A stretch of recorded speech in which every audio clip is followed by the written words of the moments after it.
রিমির বয়স ৪ বছর। মা সকালে ঘুম থেকে উঠে দেখেন মেয়ের গায়ে জ্বর। পাশেই প্রতিবেশীর ছেলের হাম হয়েছে, তারও জ্বর, ফুসকুড়ি। রিমির মা চিন্তিত হয়ে পড়েন, তার মেয়েরও কি হাম হয়েছে? কিন্তু হাসপাতালে নেয়ার পর ডাক্তারি পরীক্ষায় ধরা পড়ে ৪ বছরের শিশুটির হাম হয়নি, হয়েছে ডেঙ্গু। এভাবেই হামের আতঙ্কের মধ্যে হানা দিয়েছে নতুন ভয়, ডেঙ্গু। দুটো রোগেরই শুরু হয় শিশুর গায়ে জ্বর আর ফুসকুড়ি দিয়ে। তাই মা বাবারা বুঝতে পারছেন না সন্তানের কি হয়েছে।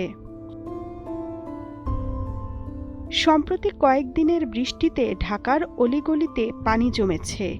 এতদিন কিউলেক্স মশার উপদ্রব ছিল।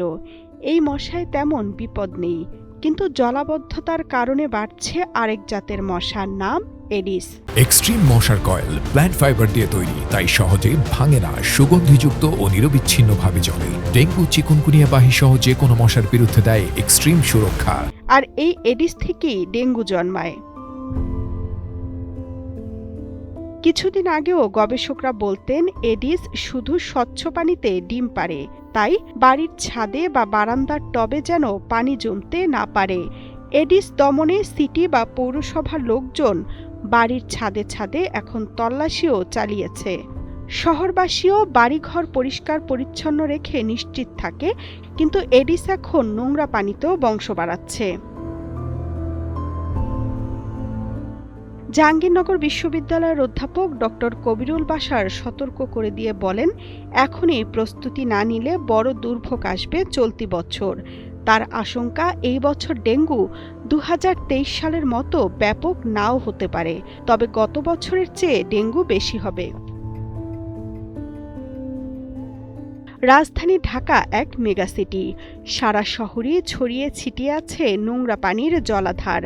গত ৫ বছরে ডেঙ্গুতে যত মৃত্যু হয়েছে তার অর্ধেকই ছিল ঢাকার ২ সিটিতে। এমনকি চলতি বছর বর্ষাকাল না আসতেই ডেঙ্গুতে ৪ জনের মৃত্যু হয়েছে, তাদের মধ্যে ২ জন ঢাকার বাসিন্দা। অতীতে ডেঙ্গু জ্বর শুধু রাজধানী ঢাকায় হতো, এখন গ্রামেগঞ্জেও ছড়িয়ে পড়ছে এই জ্বরের এডিস মশা। বিশেষজ্ঞরা বলছেন, আতঙ্কিত হওয়া যাবে না, কিন্তু অবশ্যই সতর্ক থাকতে হবে। শিশুর জ্বর হলে অবহেলা করা যাবে না, ডাক্তার দেখাতে হবে। আর যে কাজটি অবশ্যই সবাইকে করতে হবে তা হচ্ছে ঘরের ছাদ, বারান্দা, আঙিনা পরিষ্কার রাখা, কোথাও পানি জমতে না দেওয়া। হাম আর ডেঙ্গু শিশুদের জন্য দুইটাই ভয়ের, কিন্তু সঠিক চিকিৎসা পেলেই শিশু সেরে ওঠে। তাই শিশু অসুস্থ হলে বাবা মাকে উদ্বিগ্ন না হয়ে ঠান্ডা মাথায় যথার্থ চিকিৎসা নিশ্চিত করতে হবে।